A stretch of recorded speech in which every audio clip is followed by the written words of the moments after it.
প্রিয় দর্শক, আমরা এখন থেকে প্রতিনিয়ত খবর দেওয়ার চেষ্টা করব, তাই যে প্ল্যাটফর্ম থেকে আপনারা দেখছেন অবশ্যই সেই প্ল্যাটফর্মকে ফলো করবেন। যদি ইউটিউবে দেখে থাকেন সাবস্ক্রাইব করবেন, যদি ফেসবুকে দেখে থাকেন অবশ্যই ফলো করবেন। তো আমরা প্রথমে আরজি করের বিষয় নিয়ে আলোচনা করব। আপনারা জানেন আরজি কর কাণ্ড, আর সেই আরজি কর কাণ্ড কি জেনে বুঝেই ত্রুটি করেছে ময়না তদন্তে কম আলোয় কম সময়ে প্রক্রিয়া নিয়ে প্রশ্ন তুলছে। ময়না তদন্তের ক্ষেত্রে যে ভিডিওগ্রাফি তার মানও নিম্নমানের। ভিডিওগ্রাফিতে মৃতার দেহের আঘাতের চিহ্ন আদৌ স্পষ্ট নয় বলে দাবি করা হচ্ছে তদন্তকারীদের তরফে। এটা কি অনিচ্ছাকৃত ত্রুটি, না জেনে বুঝে খামতি?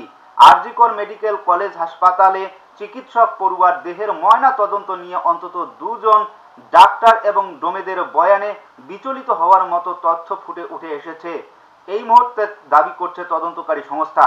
ময়না তদন্তের দায়িত্বপ্রাপ্ত চিকিৎসক অপূর্ব বিশ্বাস ছাড়াও আরো দুজন চিকিৎসক এবং মর্গের একাধিক ডোমকে বিষয়টি নিয়ে জিজ্ঞাসাবাদ করেছে সিবিআই। জিজ্ঞাসাবাদের পরে ময়না তদন্তে গাফিলতির বিষয়টি উড়িয়ে দেওয়া যাচ্ছে না দাবি সিবিআই সূত্রের। তদন্তকারীদের সূত্রের দাবি ময়না তদন্তের ভিডিওগ্রাফির মান নিয়েও প্রশ্নের অবকাশ রয়েছে। ভিডিওগ্রাফিতে মৃতার দেহের আঘাতের চিহ্ন আদৌ স্পষ্ট নয় বলে দাবি করা হচ্ছে তদন্তকারীদের তরফে। এটা কি অনিচ্ছাকৃত ত্রুটি, না জেনে বুঝে খামতি? দ্বিতীয় প্রশ্নটির উত্তর হ্যাঁ হলে তা কেন ঘটেছে? এ সবই তদন্তের অত্যন্ত গুরুত্বপূর্ণ প্রশ্ন বলেও সিবিআই সূত্রের দাবি। সব মিলিয়ে ময়না তদন্তের রিপোর্টে সত্য আড়াল করার চেষ্টা হয়েছে, এই সন্দেহ উড়িয়ে দেওয়া যাচ্ছে না বলে দাবি করেছে একাংশ। তদন্তে উঠে আসছে 9ই আগস্ট সূর্যাস্তের পরে মাত্র 1 ঘন্টা 10 মিনিটের মধ্যে মৃতদেহের ব্যবচ্ছেদ এবং পর্যবেক্ষণের ভিত্তিতে ময়না তদন্ত রিপোর্ট তৈরি করা হয়েছিল। ওই দিন সন্ধ্যে 6টা থেকে 7টা 10 মিনিটের মধ্যে ময়না তদন্ত সম্পন্ন করা হয়। তদন্তকারী এক অফিসারের কথায় আরজি করের মর্গে সেদিন 8টি দেহের ময়না তদন্ত করা হয়েছিল। 7টি সূর্যাস্তের আগে একমাত্র চিকিৎসক পড়ুয়ার দেহই সূর্যাস্তের পরে ময়না তদন্ত করা হয়। 3 জন ফরেনসিক বিশেষজ্ঞ এবং 2 জন ডোম মিলে ময়না তদন্তের কাজ সারেন এবং ময়না তদন্তেই সেই দিন মর্গে সব থেকে কম সময়ের সারা হয়েছিল একমাত্র ডাক্তারি পড়ুয়ার দেহ। তদন্তকারীদের সূত্রের দাবি একজন চিকিৎসক বয়ানে জানিয়েছেন সূর্যাস্তের পরে তাড়াহুড়ো করে ময়না তদন্তের ক্ষেত্রে তিনি আপত্তি জানিয়েছিলেন, কিন্তু তার আপত্তি শোনা হয়নি। সন্ধ্যায় ময়না তদন্তের জন্য কি ব্যবস্থা করা হয়েছিল তাও সিবিআই খোঁজ করে বলে তদন্তকারীদের সূত্রের দাবি। ভিডিওগ্রাফির আচ্ছা ছবি দেখে কারো কারো সন্দেহ যথেষ্ট আলো ছাড়াই ময়না তদন্ত করা হয়েছিল। ময়না তদন্তের কিছু পর্যবেক্ষণেও তাই অসম্পূর্ণ বলা যায় বলে মনে করছেন। ময়না তদন্তের দায়িত্বপ্রাপ্ত চিকিৎসক অপূর্ব বিশ্বাস জিজ্ঞাসাবাদের সময় এই প্রশ্নগুলির জবাবে কার্যত নিরুত্তর থাকেন বলে সিবিআই সূত্রের দাবি। সংশ্লিষ্ট সূত্রের খবর, ময়না তদন্তের সময়ে সাধারণত চিকিৎসকদের পাশাপাশি ডোমেরাও মৃতদেহের আঘাতের চিহ্নগুলি শনাক্ত করেন এবং আঘাতের চিহ্নের একটি তালিকা তৈরি হয়। সেই তালিকা অনুযায়ী আঘাতের চিহ্ন খুঁটিয়ে দেখেন ডাক্তারেরা। তদন্তকারীদের সূত্রের দাবি ওই দিন ময়না তদন্তে উপস্থিত 2 জন ডোমকে জিজ্ঞাসাবাদ করে ময়না তদন্তে গাফিলতির ইঙ্গিত পাওয়া গিয়েছে। মৃতদেহ কাটা চেরা এবং সেলাই পর্বে নানা ধাপ নিয়ে সংশ্লিষ্টদের সঙ্গে খুঁটিয়ে কথা বলেছে সিবিআই। অনেক কিছুর সন্দেহজনক ব্যাখ্যা মেলেনি বলেই তদন্তকারীদের সূত্রের দাবি। সিবিআই এর এক কর্তার কথায় সেমিনার হলে মৃতদেহ থেকে ফরেনসিক নমুনা সংগ্রহ নানা গাফিলতি ধরা পড়েছে। এবার ময়না তদন্তের রিপোর্টের চুলচেরা বিশ্লেষণ করতে গিয়ে রহস্যজনক পরিস্থিতির সন্ধান পাওয়া যাচ্ছে। সিবিআই সূত্রের দাবি ওই দিন সন্ধ্যার পরে মৃতদেহ সংরক্ষণ না করা নিয়েও প্রশ্ন উঠেছিল। আরজি করের মর্গের ফ্রিজারে সেদিন জায়গা ছিল না বলে দাবি করা হচ্ছে। তবে তদন্তকারীদের মতে কোনো একটি মর্গে জায়গা নেই। এটা কখনোই এমন স্পর্শকাতর ঘটনায় দেহ সংরক্ষণ না করার যুক্তি হতে পারে না। তদন্তকারীদের কথায় ময়না তদন্তের দায়িত্বপ্রাপ্ত চিকিৎসককে এখনো পর্যন্ত 5 দফায় প্রায় 22 ঘন্টার কাছাকাছি জিজ্ঞাসাবাদ করা হয়েছে। মঙ্গলবার অপূর্বকে তলব করা হয়েছিল, প্রয়োজনে ফের তাকে তলব করা হবে বলে তদন্তকারীদের সূত্রের দাবি। এদিকে আমরা যে বিষয় নিয়ে আলোচনা করব, আপনারা সকলেই জানেন যে বাংলাদেশের যে ঘটনা, বাংলাদেশ এই মুহূর্তে বাংলাদেশকে পূর্ণ সমর্থন দেবে আমেরিকা। ইউনূসের সঙ্গে দেখা করে আশ্বাস দিলেন জো বাইডেন। মঙ্গলবার রাষ্ট্রপুঞ্জের সাধারণ পরিষদের বৈঠকের ফাঁকে আমেরিকার প্রেসিডেন্ট জো বাইডেনের সঙ্গে সাক্ষাৎ একান্তভাবে করলেন। বাংলাদেশের মুখ্য উপদেষ্টা অফিসের বিবৃতি অনুযায়ী দুই রাষ্ট্রনেতার বৈঠক সফল। রাষ্ট্রপুঞ্জের সাধারণ পরিষদের বৈঠক চলছে আমেরিকায়। সেই বৈঠকে যোগ দিতে নিউ ইয়র্কে গিয়েছিলেন বাংলাদেশের অন্তর্বর্তী সরকারের মুখ্য উপদেষ্টা মোহাম্মদ ইউনূস। মঙ্গলবার রাষ্ট্রপুঞ্জের সাধারণ পরিষদের বৈঠকের ফাঁকে আমেরিকার প্রেসিডেন্ট জো বাইডেনের সঙ্গে একান্তে সাক্ষাৎ করলেন তিনি। বাংলাদেশের মুখ্য উপদেষ্টার যে অফিসের বিবৃতি, সেই অনুযায়ী রাষ্ট্রনেতার কিন্তু সফল বৈঠক হয়েছে। তবে ডক্টর ইউনূসকে অনেক পূর্ণ সমর্থন করেছেন, আশ্বাস দিয়েছেন আমেরিকার প্রেসিডেন্ট জো বাইডেন। বিবৃতি অনুযায়ী কিভাবে শিক্ষার্থীরা বাংলাদেশের পূর্ববর্তী শেখ হাসিনার সরকারের আমলে অত্যাচারের বিরুদ্ধে গর্জে উঠেছিলেন, সেই বিবরণ বাইডেনকে জানিয়েছেন ইউনূস। এছাড়াও বাংলাদেশের পুনর্গঠনের জন্য পুলিশের গুলির সামনে পড়ুয়ারা কিভাবে বুক চিতিয়ে দাঁড়িয়েছিলেন, কত প্রাণ গিয়েছে, এই সব বিষয় নিয়ে আলোচনা হয়েছে বাইডেন এবং ইউনূসের সঙ্গে। সব শুনে বাইডেন ইউনূসকে জানান, শিক্ষার্থীরা যদি দেশের জন্য এতটা ত্যাগ স্বীকার করতে পারেন, তবে তাদেরও কিছু করা উচিত। অর্থাৎ আমেরিকা সরকার কিন্তু বলছে। ডক্টর ইউনূস জানিয়েছেন, বাংলাদেশ পুনর্গঠনে তার সরকার সাফল্য পাবেই। মুখ্য উপদেষ্টা অফিসের বিবৃতি অনুযায়ী দাবি করা হয়েছে।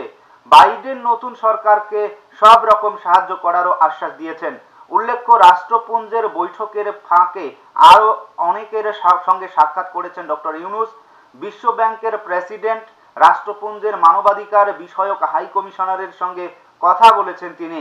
কোটা সংস্কারের দাবিতে আন্দোলন ঘিরে সৃষ্টি হওয়া প্রবল অশান্তি এবং হিংসার আবহে গত 5ই আগস্ট প্রধানমন্ত্রী পদে ইস্তফা দিয়ে বাংলাদেশ ছেড়েছিলেন হাসিনা।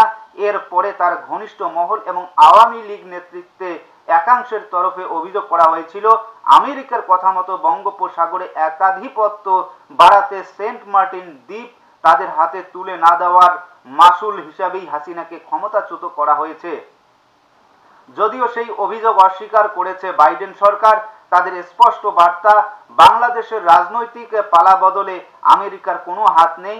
উল্লেখ্য, কোটা সংস্কারের দাবিতে জুলাই মাস থেকে যে অশান্তি এবং হিংসাত্মক পরিস্থিতি তৈরি হয়েছিল, তা এখন অনেকটাই নিয়ন্ত্রণে।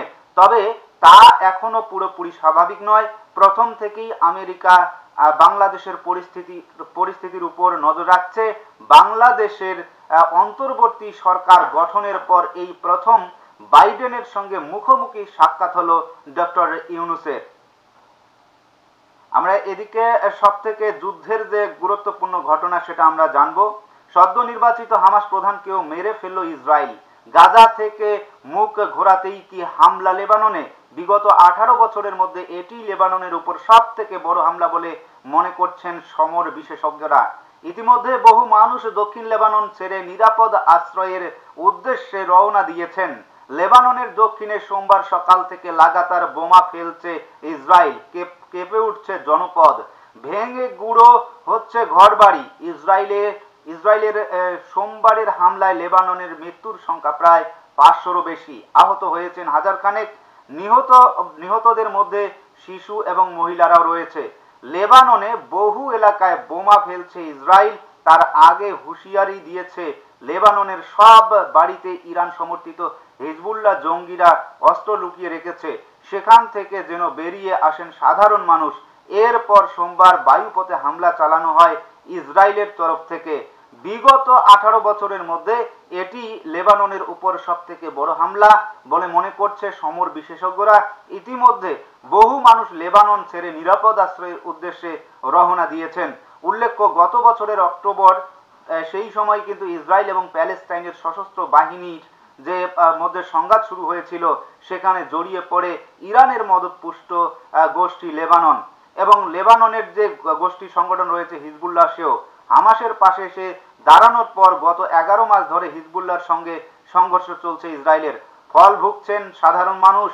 গত কয়েক মাস ধরে এই সংঘর্ষ চলাকালীন একে অপরের লাগাতার হুঁশিয়ারি দিয়ে যাচ্ছে লেবানন এবং ইসরায়েল। হিজবুল্লাহর হুঁশিয়ারি, যেভাবে ইসরায়েল তাদের উপর হামলা চালাচ্ছে তার পরিণতি কিন্তু ভুগতেই হবে। ইসরায়েলের দাবি হিজবুল্লাহকেও তারা নির্মূল করবেই। নতুন করে দুপক্ষের সংঘর্ষের জেরে ইসরায়েল লেবানন সীমান্ত এলাকা থেকে প্রায় 10,000 বাসিন্দা বাড়ি ছেড়ে অন্যত্র আশ্রয় নিয়েছেন।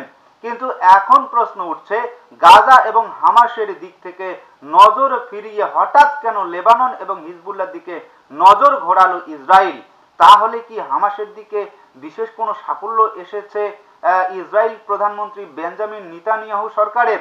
এই পরিস্থিতিতে জল্পনা তৈরি হয়েছে যে গাজা শহরের একটি স্কুলে রকেট হামলার পর মৃত্যু হয়েছে হামাস প্রধান ইয়াহিয়া সিনওয়ারের। বিষয়টি নিশ্চিত করতে তদন্ত শুরু হয়েছে। ইসরায়েলি সামরিক বাহিনী জানিয়েছে ক্ষেপণাস্ত্র হামলাটি হামাসের একটি ঘাঁটি লক্ষ্য করে করা হয়েছিল, তাতে 22 জন নিহত হয়েছেন। নিহতদের মধ্যে সিনওয়ার ছিলেন বলেও জল্পনা তৈরি হয়েছে। গত 31শে জুলাই ইরানের রাজধানী তেহরানে খুন হন স্বাধীনতাপন্থী প্যালেস্তাইন গোষ্ঠী হামাসের সর্বা ইসমাইল হানিয়া। দাবি ওঠে হানিয়াকে খুন করা হয়েছে রিমোট কন্ট্রোল বোমার সাহায্যে। তাকে খুন করতে নাকি 2 মাস আগে ইরানের রাজধানী তেহরানের সেই গেস্ট হাউসে দূরনিয়ন্ত্রক বোমা বসিয়েছিল ইসরায়েলি গুপ্তচর সংস্থা মোসাদ। হানিয়ার পদে বসানো হয় সিনওয়ারকে। পদে 2 মাসের মধ্যেই আবার তাকে মেরেছে এমনটাই কিন্তু বলা হচ্ছে। ইসরায়েলি প্রতিরক্ষা বাহিনীর এক কর্তাকে উদ্ধৃত করে টাইমস অফ ইসরায়েল এর প্রতিবেদনে উল্লেখ করা হয়েছে সিনওয়ার আর বেঁচে নেই এমন সম্ভাবনা নিয়ে তদন্ত করছে ইসরায়েল, যদিও এর কোনো পুক্ত প্রমাণ এখনো পর্যন্ত তাদের হাতে যায়নি। বিশেষজ্ঞদের মতে সিনওয়ার মারা গিয়েছেন কিনা তা নিয়ে ইসরায়েলের তরফে এত পুঙ্খানুপুঙ্খ তদন্ত চালানোটাই স্বাভাবিক, কারণ ভোল বদলে গা ঢাকা দেওয়া নাকি সিনওয়ারের জুরি মেলা ভার। এর আগেও তার মৃত্যুর গুজব ছড়িয়েছিল, তাই যতক্ষণ না পুরোপুরি নিশ্চিত হওয়া যাচ্ছে ততক্ষণ সিনওয়ারের মৃত্যু হয়েছে বলে বিশ্বাস করতে রাজি নয় ইসরায়েল। সিনওয়ারের জন্ম হয়েছিল 1962 সালে। 61 বছরের নেতা গাজার খান ইউনুসের একটি শরণার্থী শিবিরে জন্ম নেন। 1987 সালে হামাসে যোগ দেন তিনি। হামাসের একেবারে গোড়ার দিকে সদস্যের মধ্যে একজন ছিলেন সিনওয়ার। 80-র দশকের শেষের দিকে ইসরায়েলের হাতে বন্দী হন সিনওয়ার, পরে বেরিয়ে যান। 2008 সালে তিনি মস্তিষ্কের ক্যান্সার থেকে সেরে ওঠেন।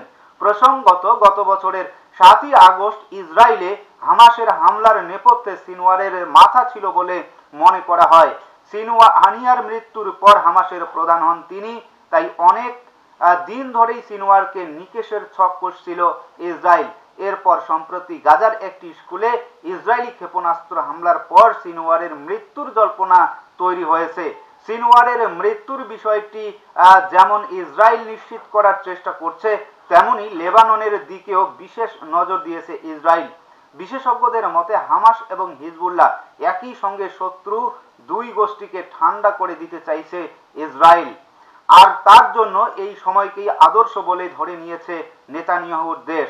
আর সেই কারণেই ইসরায়েল সোমবার থেকে লেবাননে হামলা শুরু করেছে বলে মতামত দিচ্ছেন বিশেষজ্ঞরা।